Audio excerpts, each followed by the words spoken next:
without interfering with the figures and detailed process.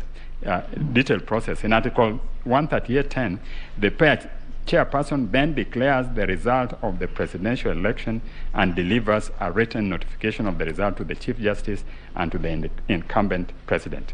That is now circumscribed and narrow the role of chairperson of the appellant. So it is clear from that according to Maina Kiai, the role of the chairman was to declare the results, and the role of the Iebc was to tally and verify.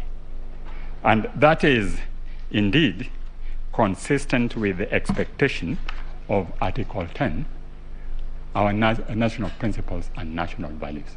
So we humbly request this court to take this opportunity to clarify the position without, I think we need to emphasize, and based on what Justice Lena Ola was raising yesterday, the issue of prospectivity and retrospectivity.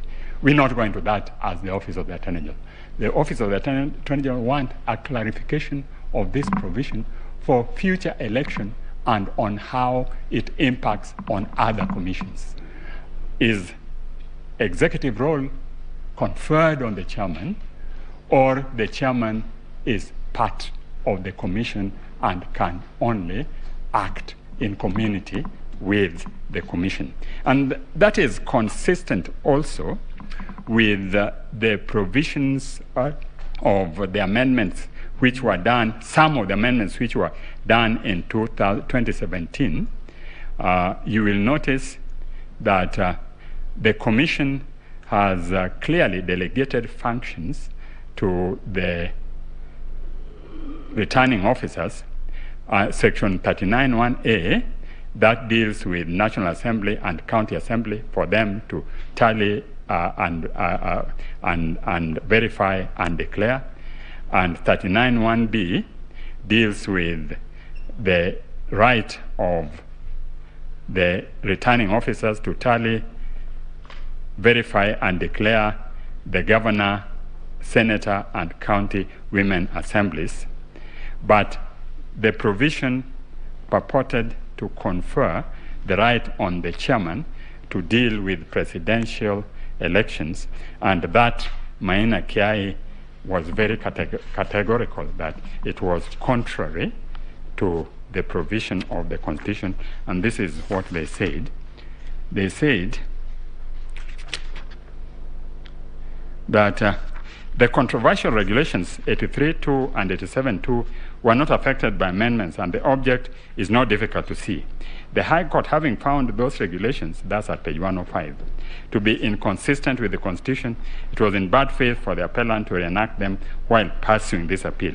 It is our firm position that the purpose for which Section 39(2) and 3 of the Act and Regulations 83.2 and 87.2c were promulgated or made have the effect of infringing constitutional principles of transparency, impartiality, neutrality, efficiency, accuracy, and accountability. So that was the position of Maina Kiai. Maina Kiai came to this court. The appeal didn't succeed, and therefore it has impliedly been confirmed by this court. So we humbly request your lordships to take this opportunity, and my ladies, to take this opportunity to clarify that position. To go back, in conclusion, to the members of the NSAC, Lord, I would like to humbly submit that these are Kenyans of integrity, highly professional, who have pulled themselves with their bootstraps and reached the echelon of our system, and it would be very unfortunate when it is left for their name to be sullied in the midst of a political context in which they have no interest. In fact, they were merely asked by the NSAC to send a message. A spokesman was appointed who went and sent the message, but they are now being tarred with the brush of having been trying to unconstitutionally alter a process which is sacrosanct and which they have sworn by their oath